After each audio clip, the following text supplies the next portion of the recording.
Hello and welcome to Aliens Revealed Live. I'm your host, Dean Caparella, here on the Paranormal UK Radio Network. From alien abductions to monster-infested ranches to men in black, near-death experiences, close encounter experiences and more, we speak to some of the most amazing people on the planet, ready and willing to share their chilling stories with you. And they all come from the Aliens Revealed Live files here on the Paranormal UK Radio Network. So, is the afterlife real? Today, most people will have heard about near-death experiences, recent movie hits such as Heaven is for Real, Miracles from Heaven, Hereafter, and 90 Minutes in Heaven have lifted the topic into the mainstream. Back in 1990, Flatliners created enormous interest. It centred around 5 medical students who attempted to find out what lies beyond death. Things didn't work out too well for the students, but that's the spin put on it by Hollywood. The movie resurfaced as a remake in 2017. It just continues humanity's fascination with the afterlife and what lies beyond. The afterlife has been studied ad infinitum through the ages. The ancient Egyptians had 3 afterlife beliefs. They believed in an eternal life, an underworld, and the rebirthing of the soul. The Egyptians regarded death as an interruption during their journey rather than the end of life. So, where are we going here? Consider the emergence of the CE5 contact experiencer movement has added a new dimension to the ufology topic. The numbers of contact experiences was underestimated not too long ago, but in recent years, estimates put their numbers into the millions. Their emergence has also been a little threatening for mainstay UFO students, but seems to be gaining more wider acceptance in that area. The message of the consciousness as a means of contact with non-human intelligences is sweeping the ufology mainstream. While still being met with a little resistance, many are starting to believe it holds the key to eventual disclosure. But again, how does this relate to answering the "is the afterlife real" question? We are now starting to understand how relevant consciousness is to the human makeup. CE5 experiences talk about it. Near-death experiences also talk about it. Are the two experiences related? Not sure, but it would make a great study piece, wouldn't it? Both talk about downloads, heightened senses, and greater awareness after an experience. The message of love is central to their conversations. Kelly Sammy recently joined me on air to talk about her near-death experience, and after our discussion I was more convinced than ever that consciousness is central to our being. Sammy committed suicide back on February the 9th, 2008. She had a near-death experience, but she'll also tell you she actually did die. At the time, life had closed in around her to such a point that taking her own life seemed the only way out. But how does someone go from the depths of depression before death to feeling absolute euphoria when they come back? Kelly is joining us now. Hi, Kelly. Hi, Dean. Good to be here with you. Great to have you here. Okay, so let's just wind back the clock 12 years and let's summarise what took place on that day. Yeah, I won't spend a ton of time talking about, what led up to that, but we will just say that a life of victimhood and a life of thinking everything was happening to me led up to ultimately creating in a diseased mind an idea or a concept that my family and my life would be better off without me. And through that diseased mind, proceeded to plan and carry out the act of suicide. Stored medication for a while, prepared for this, and not being a drinker, I did lots of research and I knew what to do to mix alcohol with certain pills, and I was ready, and off I went with my pills, my alcohol, my plan, and a pad of paper and a pen to write suicide notes, and took myself somewhere quite away, lived in a very remote place on an island in New Zealand at the time. And I didn't pick the destination in advance. I just spontaneously drove to a remote location, and I definitely wanted to carry through this act. It was not an attempt for attention or wanting someone to rescue me. I made sure I was going to be able to get somewhere and carry this through. Over a several hour period of time, I sat in my SUV on a beautiful bluff looking down over the ocean and wrote suicide notes. And the last one that I wrote was to whoever was going to discover my body, assuming it was probably going to be an EMT or a land worker, and apologizing to them for that being their job, which really was in my heart at the moment. And by this stage, I could feel the medication kicking in and the alcohol, and knew to get in the back of the SUV and lay down. So I proceeded to do so. And having been raised Catholic and living with the idea that suicide was a sin and I would be going to hell, I just remember saying over and over and over in my head, probably merely as an act of justification more than prayer, I know that God is a loving God. I know that this will be forgiven. And then I just kept asking, are you still breathing? And this wasn't an audible conversation. This was just something I kept saying over and over in my own head. And I don't know how long that went on for, because again, the medication and alcohol had kicked in, but I just remember feeling a little queasy. And the next thing I knew, I was feeling sensation, and outside of the SUV and outside of the car, very heavy popping sounds, a lot of pressure, and looking down at the body, watching the body, and recognizing that I wasn't attached to it. There was no attachment to what it was going through. There was no sadness about it. There was no regret. There was no, I've got to get back in there. It was really more of a curiosity, I think is a good word to describe it. Just kind of naturally curious, almost like I was watching a movie, like what's happening with that thing down there. Did you feel any empathy with your body? None. There was no empathy with the body, no empathy with what was happening. There was no thoughts that it was wrong or right.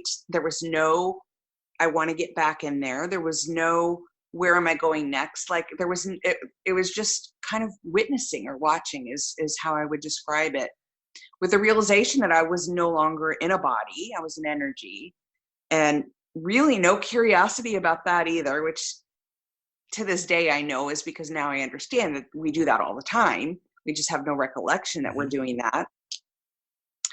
And you know, the SUV was like, there was no top to it. And I was just above it, looking down, seeing the body writher and seeing the body seem to struggle, but not feeling any of that. There was no pain, no suffering, no empathy or sadness for that body. And obviously there was just not a whole lot of interest in sticking around, because the next thing that happened was just more of that popping, cracking sound. Very much, I would describe it like it was in the ears, but there were no ears. It was so audible. It permeated me. And what I describe in most of my near death is that it wasn't that I was hearing it, I was it. Right. I was the energy of the popping. I was the energy of the sensation of pressure. I was the energy of all of it. Whatever was being experienced, I wasn't separate from that. So the sensation of an upward pull and cracking and this thrusting, if you will, into this next area that was just darkness. There was no fear about it. There was no, oh my gosh, I'm in purgatory or I'm in hell or what's going on. None of that was going on. In fact, there was no direct correlation with what seemed to be the experience and the identity of Kelly, which is why I now refer to myself as the story of Kelly, because there's real knowing that they are very much two separate things. Right. Again, you know, don't know the amount of time that was spent in this darkness. I just remember feeling a tremendous amount of love. I felt held. I wasn't a body. There was no concern for what was apparently going on with the other thing, the entity of Kelly. There was no concern about this being where I might be stuck. I just felt held and loved. Did you feel any presence? Not in that darkness, no. And I will say why I think that is, because I truly believe that's where I was part of what I refer to as nothingness or everythingness. So there's nothing separate there. Right. Why there's just this permeation of complete and utter love. So I would describe that to me in my mind as the most beautiful connection to a God source or a God energy or a universe energy, whatever you refer to it as, the everythingness or nothingness. Yeah. No duality at all. There's no separation at all. There's just an experience and not even an experiencer. Mm-hmm. So again, no correlation or connection to understanding what amount of time was spent there. And the next recollection I had was this thrusting, popping energy again, and this sensation of pulling up. No body to be pulling, just this awareness of all of this. And again, I was it. And then just this beautiful, what I describe as a baby pink, and it's a color we just do not have here. Mm-hmm. Everything that I point to, that I speak of, I have to use language to point to it. But I say often when I speak of this, there's no words that point to what I will share with you.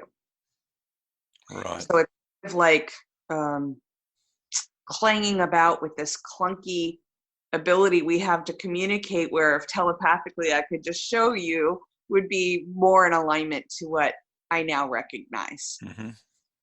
Okay. So this beautiful, very, very, very light pastel pink that I've never been able to see again. And again, I wasn't witnessing it, I was it. This amazing smell, which again, I wasn't smelling it, I was it. The closest thing I've linked to it was almost like a gardenia smell, Mm-hmm. floral. Auditable, what I would call angelic music, but not music, just I was it. Just so much beauty, an overwhelmed feeling, recognizing I wasn't a body, no fear about it. And then this relationship is the best word I can think of, or realization that I was unfolding. This energy, if you were to imagine your body being, constricted inside of a tin can, and all of a sudden somehow you're not. And even though you're not a physical entity, just this expansion, this feeling of I get to spread out. Mm-hmm. And that's what it felt like. Just this energying Mm-hmm.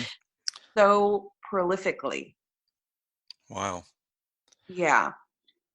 Yeah. So Go again, no presence other than what you were feeling yourself, or were being yourself. But did you actually come across another presence eventually?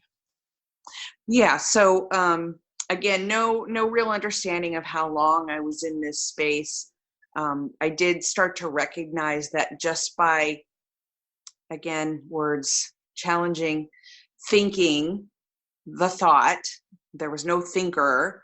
There was just a thought would arise, and then I would be there, or a thought would happen, and then the outcome of that was the experience.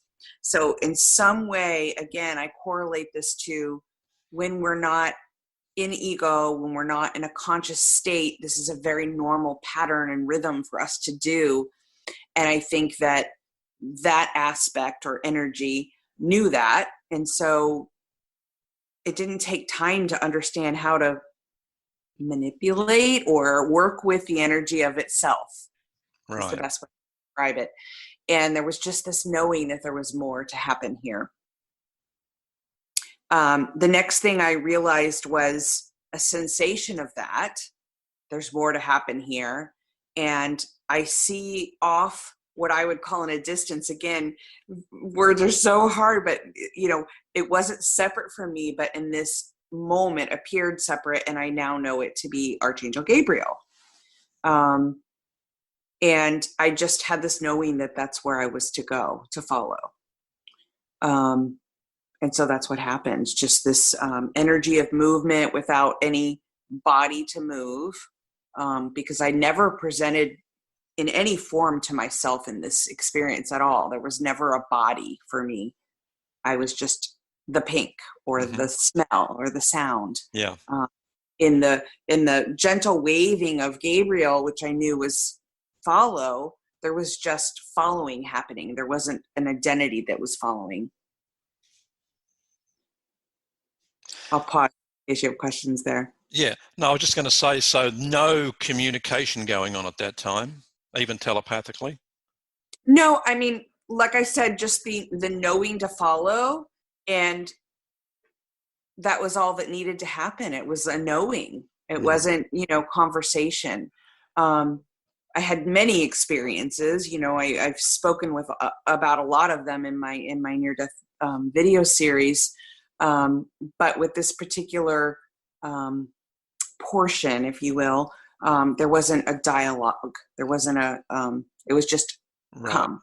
Did you recognize or feel any other presence, say from relatives or people you knew?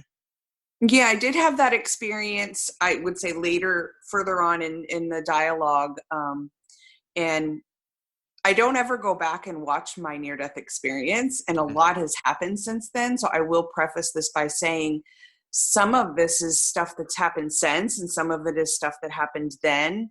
And even 12 years later, I'm still getting downloads because I think a lot happened that I didn't bring back with me in a knowledge form that's now coming in packets of information, including further elaborating on a relationship with, I now know to be my birth guide, Bernadette, who we do a lot of collaborative work together. And at that stage, there was no interaction with any of that. There was just come. And that was when I would call it, the life review. That's what other people have referred to it as. Again, people have put names against everything that's happened for me. I try not to label any of it because to this day, I don't understand it. Yeah. So explain who Bernadette is. So Bernadette is what I would refer to as a birth guide.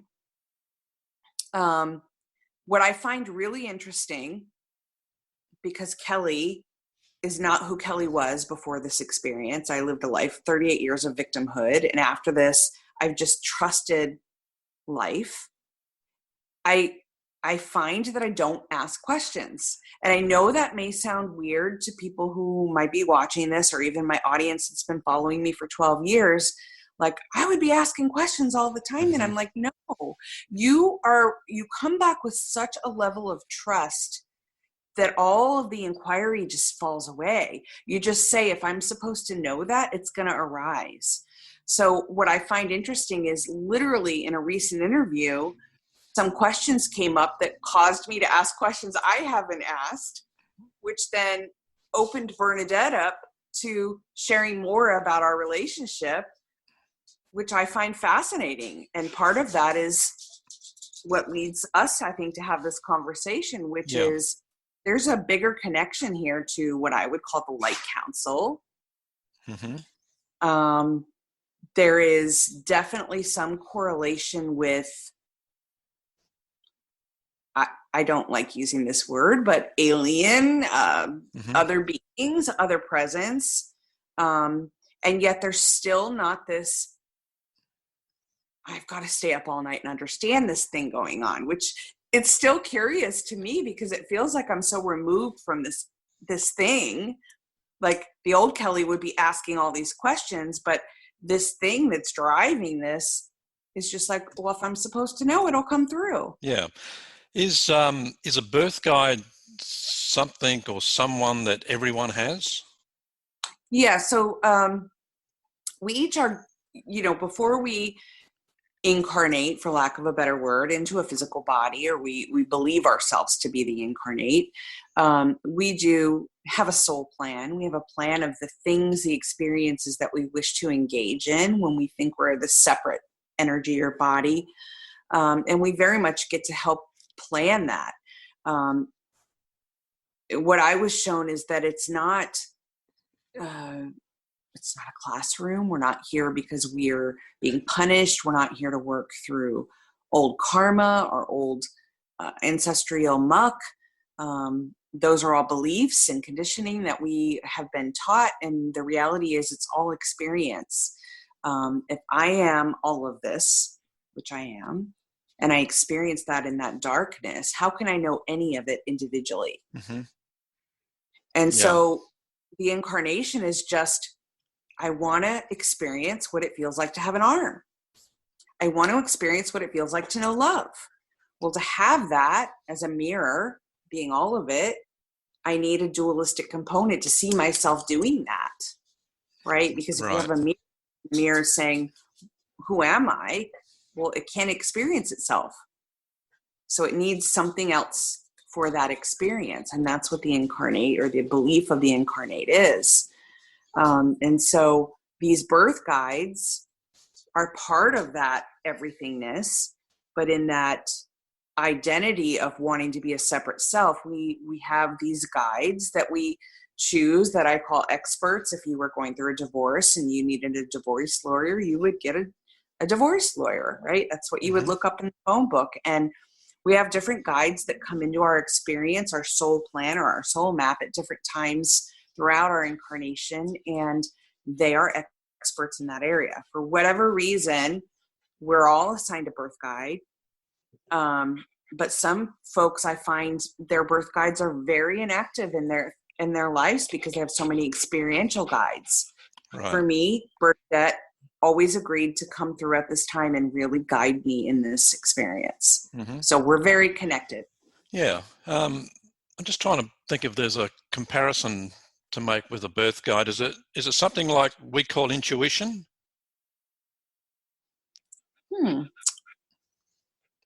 Yeah, I think that's a really good way to put it. In fact, I say to people who doubt themselves, I don't have to physically see Bernadette now.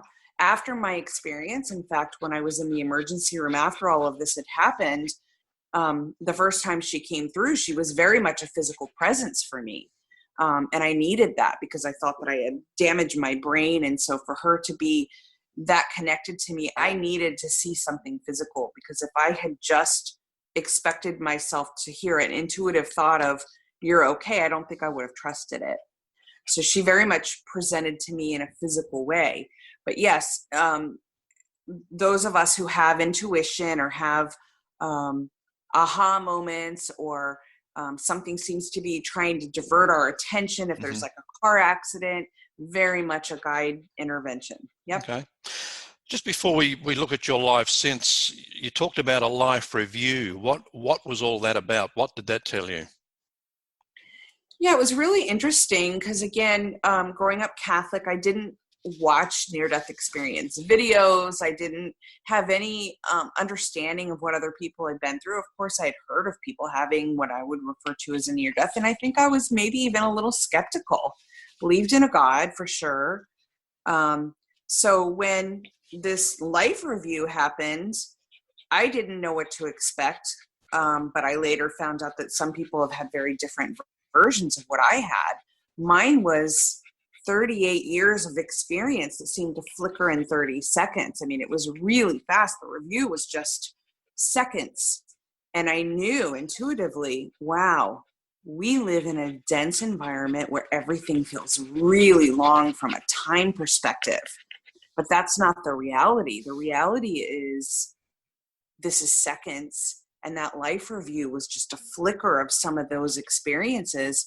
And there was nothing and no one sitting there saying, do you see how you harmed that person? Do you see how you hurt that person? Do you see how you wronged that person? There was no dualistic component. It was just, look at all these amazing experiences. And what I felt in that moment, even though there was nobody there celebrating with me, was a celebration of life. Mm-hmm. an energy of, wow, that's so So, cool, all that. so a celebration of both good and bad. Yes, yes. No dualistic component, and no thinking, oh my gosh, I'm going to get punished, or oh my gosh, could I go to a hell or a purgatory? And again, being raised with that very much put into my head, one would think that that would be a fear, but there was no fear. Mm. None. Felt loved. Yeah. I heard you speak recently about, not sure whether you were referring to the life review, but you were talking about a plan before you enter a physical body. Is it like you have a plan drawn up and that's what you follow throughout life? Yeah, so before you have a plan, you have some idea of the experiences you would like to have. So to know love, we must know the absence of it. That's part Yeah. of this component. So when you sit and you map out the things you want to experience, there's a reality and a knowing that everything that you've mapped has a dualistic component to it. So I want to know love, therefore somewhere in here I have to know the absence of that. So it's almost like mapping out the experience of each thing with its dualistic component, and then saying, okay, in order to have these experiences, I need these others in my play. And so you will come through as my grandfather. You will come through as my son. You will come through as my mother. You will abandon me. You will forsake me. You will love me dearly, and I will break your heart. All of these things are mapped out, and they're determined, and they're planned. And I came back with a real understanding for myself that free will is a concept. Mm-hmm. Well, Yeah. in Christianity, we're all taught from the Bible. We're all taught about the free will that we have. But does this go against that? Yeah, it's and it's been a challenge in my sharing, but it's one that I'm being led to be pretty not forceful, but a pretty consistent in delivering that message, because there are so many people that are out there sharing about free will, and in my mind, that's where more of the suffering comes in than anything, because what I was shown and what I came back with, in fact, have it tattooed on my arm now, which is my only role here, is to breathe and not resist. Because I do remember wanting to know that before I came back into the body. What do you need from me? What am I supposed to do with all this? Breathe and don't resist. The rest is taken care of. And that has been, since for the last 12 years, the way I've lived. I breathe, I don't resist, I don't ask questions, I'm not inquiring, I'm not stuck in a brain that's constantly churning, wanting to know the next thing. It's just, this moment I'm breathing and I'm not resisting, and look how beautiful it is. Yet if free will's in there, thinking I have to make a decision or a choice, that's, oars in the water going against the tide. Yeah. Yeah, it's fascinating because I also take it to another level, and I tend to analyze people a lot. For example, you'll see some people are so successful that they can do no wrong. Everything they touch turns to gold, and others who follow the exact plan struggle and they just can't nail or get close to any success. So do you think it's perhaps just people staying true to their respective plans? Yeah, I mean, this is interesting that you asked this question, and there's no coincidences, of course. But recently, this is a topic that came up. I had a live session with my Nurture Your Soul community, and somebody asked something similar, and so Bernadette jumped in, and so I'm going to let her kind of answer this question. But what she came through with was really interesting, even to me, which is, although there's not free will, there is a veil, and the veil is based on that which appears to think itself real. Mm-hmm. Kelly, story of Kelly.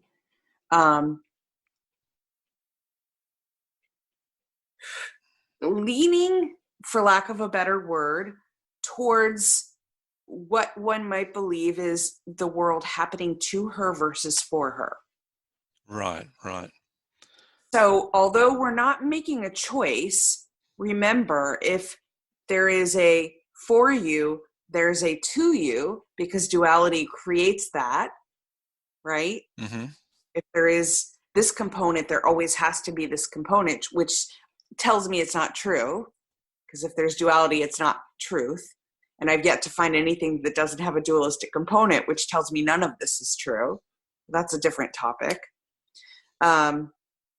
So if there is an idea of resistance and non-resistance, somewhere in the middle, there's a finite crack where awareness is peeking through and saying, this is the truth. Somehow this identity thinks itself one or the other. So the one that seems to be moving through life with the momentum that seems easy, and someone seems to be on that same path, but they're moving through life and it seems to be one hurdle after another, they both have the opportunity in that crack to recognize, breathe and don't resist. For whatever reason, the one seems to be doing that and life has the momentum going for them. And so, we've all had that day where we wake up and everything just feels good and it just vibes. And it just seems to be one good thing after another, green lights and free coffees and good moods. And then the next day we wake up and spill our coffee first thing and it's red lights and traffic jams. And so why is that? It's a subtle, tiny, everything about this is subtle, by the way. The universe is hysterical. I mean, I laugh all the time because it's so funny. It's so subtle. We trip over it all day. Breathe and don't resist, right? So when I notice the spilling of the coffee and the mind going to that, there's just laughter now. Breathe, set the coffee cup down and don't resist. And notice what's around you. Perfect air. I'm okay. This is okay. The coffee is okay. And then there just seems to be a gentleness of being back in a rhythm. Again, it's not free will. It's that both components are existing. Yeah. Yeah. It's a great message, especially for people suffering from say disorders like depression. If they could grasp the concept of this, it would make a huge difference to their well-being. That's the work I do today. You just nailed the head of the work that I do today. So work with people who are struggling with depression, anxiety, spiritual disconnect, whatever you want to call it, and try to, I call it the finger pointing to the moon, because this is all so subtle. It really isn't a teaching. It's not a lesson. It's not a guidance system. It's not something that you want to, in fact, I haven't had one person say to me, I haven't had that thought myself. That it's so intuitively known by us, because again, we do this when we're not in the egoic state, in the conscious state. This is our normal way of being.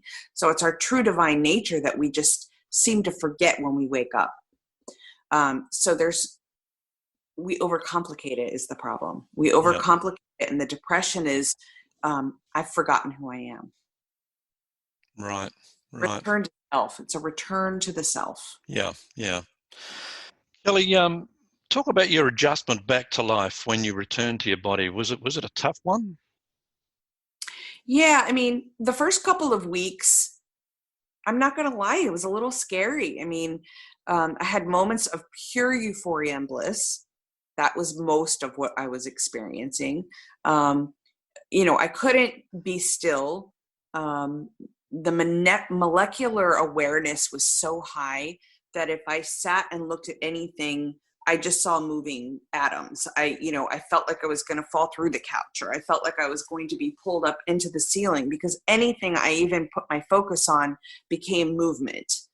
And that went on for several weeks. I could not stop writing things down. Bumblebees were talking to me. It was just so much was coming up, and a nervousness about getting it out, not because I needed to share it with anyone, but it just needed to come up and out somehow. And then, of course, seeing dead people and these other, what I would call entities that were, connecting with me, especially at nighttime. I now know that I was fearful of that because it was unknown to me. Once the fear let go, I recognized, oh, they're not scary at all. My mind's telling me they're scary. And as soon as that let go, then I could experience them as beautiful and blissful. And, but I returned to the same ick that I tried to escape from. And so here's this world that obviously felt dysfunctional and abrasive to me, that was so much so that I wanted to kill myself. But that's exactly what I returned to, but I wasn't the same person at all. Yeah, yeah. What about your senses? You talked about those being heightened, and you seem to have some special abilities. Yeah, I mean, I wouldn't call them special at all. In fact, what I was shown is that this is our normal, true divine nature, and we turn it off. You know, as soon as we're born, we're told you're a girl, your name is Kelly, this is your mom, this is your dad, and the labels start as soon as you're out of the womb, which is why I laugh to this day when I see a newborn baby, because I, say to them, kiddo, I'm sorry. Yeah. Every action that you know to be true is getting ready to be ridden over on top of a beautiful clean canvas, and you're going to be splattered with paint. And then as you get older, you're going to be shown how to unsplatter that paint. And so, yeah, I mean, I'm not special. I don't have anything that you don't have. I just have an awareness that I am tapped in and turned on at all times. And so that infinite ability is just there. And every time I hear myself say something like, no, I'm not a medical intuitive, it seems like the next day that encyclopedia download comes through. So again, I just laugh a lot now. Yeah, it's interesting. You mentioned babies. It was quite a while ago. I was reading a study of babies, newborn babies, and even a year into their life, and oftentimes a baby will lay in its crib, and you could be leaning over it, and he or she could be looking straight past you, and then suddenly smile. And I'm always thought, is that an angel they're communicating with? Birth guide. Absolutely. It could be an ancestor. It could be the energy of that godness. I speak of cats often. I have a mentally ill cat. And I have a father who's in stage 4 dementia, and I telepathically can communicate with both of them. And, what I hear is that, we believe that they are suffering, but the reality is they have the best of both worlds. They have a foot here and a foot there, and they're experiencing both. And so same with babies. They come into this incarnation, but one of the most beautiful graces of the energy of God, energy we call God or universe or whatever you refer to it as, allows the grace of a tether, that knowingness for some period of time. And it's almost like a transition or an adoption to remember the soul plan. You're okay. You're going to forget this for a while, but you're going to remember it at certain periods throughout your life. You're going to be out on the ocean when you're 13, and you're going to think, I'm so small, there's something bigger than this, and that's us. We're going to keep popping in your awareness and your experience and giving you glimpses of memory of who you really are. You're going to think you're small, but we're going to keep reminding you that you're not. That's our love. Yeah. You often hear the term, leave the past in the past. Did you find that, and one thing I'm being guilty of, and everyone has, is holding grudges and animosity against certain people from things that may have happened 30 or 40 years ago, and they still pop up in your mind. Do you still get those, or have they been cleansed, or so to speak? There's still very human traits that are going on here. Anger, sadness, jealousy, all of those traits still arise, but what I've noticed is they're not like Velcro anymore. There's just nothing that believes them, and it just turns to laughter.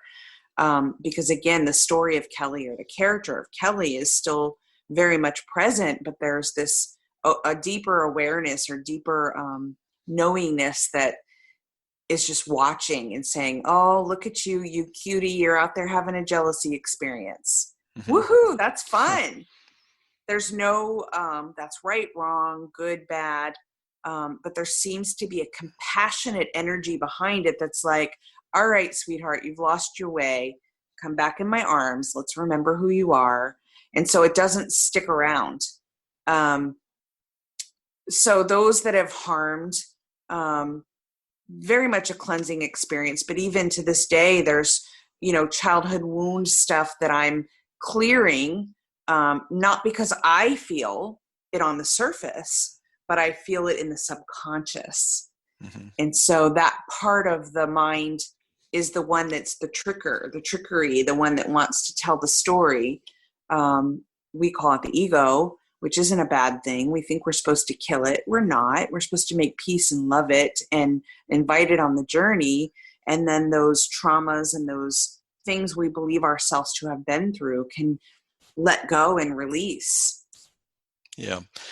Has your personality changed since 2008? And if it has, have people gotten used to it?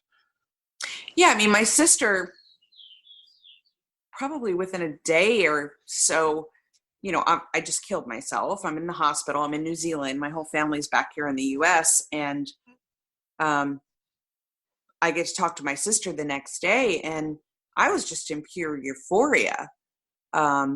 And I was telling her everything, and she was even saying things like, this doesn't sound like you. Are you sure you're okay? You don't talk like that. Are you sure you're all right? She was really concerned. And I just kept saying, yeah, I'm fine. I mean, everything changed. The way I dress, the foods I like to eat, the way that I carry myself, the language that I use. To this day, words come out of my mouth that I have to look up. They're not my words. Yep. And what I will say is that there's just such a trust of what's coming through now that I just get excited about what's going to come through. Right now, I don't know what's going to come through. I don't know what's going to come out of this mouth. Yeah. So, so what is Kelly doing today? You talked about working with people with disorders, hospice, but what's your main focus today? It's shifting. I've continued to do work in the corporate environment because I had a son to raise, and I'm a single mom. He's now off at college, and that's starting to shift and morph to moving more into doing it yourself full time. For the last 12 years, it's all been word of mouth. People have been referred to me. I've never done anything more than a YouTube channel and a Facebook page. I don't promote. I don't push. Just a trusting of the divine guidance, and people who need one-on-one counseling, I do that with them. I feel that becoming more of a pull. It's different with each person that I sit in front of. And I guess the way that I approach it is that I'm not sitting in front of another. This is a mirror. This is an aspect of Kelly that's arising in that moment to be met with love and understanding. And as it's met with love and understanding, whatever seems to have been there falls away. Right. Do you know other NDEs? And if you do you have like a special connection? I don't. It's, again, this is that thing that I know is probably so weird for you and others to hear, because again, the Kelly before this would have been like watching every NDE she could get her hands on. There's something that is just not interested, and it's not egoic. It's not like my experience was better than your experience. There's this knowingness that the experience I had was exactly what I needed to have, and that there's no need to muddy that water, that each unique aspect that seems to be having other experiences are also a part of me. So on a bigger intellectual knowing and the infinite wisdom that I can tap into, that's already stored somewhere here. There's no necessity to go watch their YouTubes or try to understand why their experience was this way and mine was that. There's just not a curiosity about it. So no, I've been invited to many speaking engagements to speak to other people who have interests in near death. So in those engagements, I've heard people get up and tell their stories, but there's not a natural curiosity for Kelly to go and watch that. Yeah. Kelly, I'm just about to wrap it up. We're almost out of time, but the other thing I wanted to talk to you about on the flip side of NDEs are pre-death experiences. And you mentioned you work in hospices, and I know that there's more than a story or two to be told by nurses that work in hospices, and most of them won't talk about their experiences, but the ones that do, people seem to get a preview of before they die of what to expect. Have you found that? Absolutely. A lot of things like, Grandma was here last night. She came on the train. She'll be picking me up today. Or if they're able to speak, if they're in full-blown palliative care and they're medicated, what I'll often see is just a beautiful vibrance to their energy, similar to what you described with the baby, almost peering off into a corner, maybe even some movement up the wall, and then a breath in, and they've left us. And I find it beautiful because, and you'll hear hospice workers say this a lot, that last breath is usually a breath in, not an exhale. So a lot of hospice workers will say they took that breath with them. Right. Fascinating. Kelly, thanks very much for being with us today. And you talked about your YouTube channel. It's called Nurture Your Soul. Mm-hmm. Yep. And what about your Facebook page? Hey, Nurture Your Soul. Yeah. Okay. And if anyone reaches out to you, looking for some advice or help in any way, you're open to give it to them? Yeah, I have quite a few volunteers that help me with scheduling and that sort of thing, because it's getting to be more than I can manage on my own. So I just ask people to be patient, and someone will get back to you. And I try to share as much as I can, as freely as I can, through YouTubes and regular updates and daily updates on Facebook. The work that I do in one-on-ones, I try to return as much, if not all of it, to the work that I do with hospice or at-risk youth. And this is shifting again. So it's a constant metamorphosis, and the relationship with Bernadette seems to be guiding that. So I find that there seems to be cyclicals of what people are reaching out and support, and I'm able to do videos that seem to hit a collaborative, larger scale of what everybody's interested in. And it's fascinating to me how it works too. Okay. So Nurture Your Soul is Kelly's YouTube channel. Check it out. It's fascinating stuff, as I mentioned. Kelly, once again, thank you, and I hope we catch up again. I do too, Dean. Thank you for the time. Much love to all of you. That's near-death experiencer Kelly Sammy joining us. Rebecca Renfro-Bourneman has had a lifetime of amazing experiences with ETs and UFOs, including being aboard spacecraft since her early childhood. Her direct contact experiences with ETs have been predominantly positive and prompted her to conduct extensive research, which she has documented. She believes the best path going forward for humanity is for those people who have kept quiet about their experiences to share them. I think one of the little separation of boards that I put out there, that in my observation over my life, has been that an extraterrestrial, in my experience, has needed a craft. An angel does not require a craft. And an extraterrestrial has a completely different energy signature from an angelic form. Their missions are different, their expressions are different, and their ability to convey the universal language of God is quite different in my experience. So here again, I'm simply voicing my experience, I'm not talking about anybody else, because if I told you I knew all the answers, you hang up on me. I tell you, anybody who tells you they have all the answers, hang up on them. No way, baby. Okay.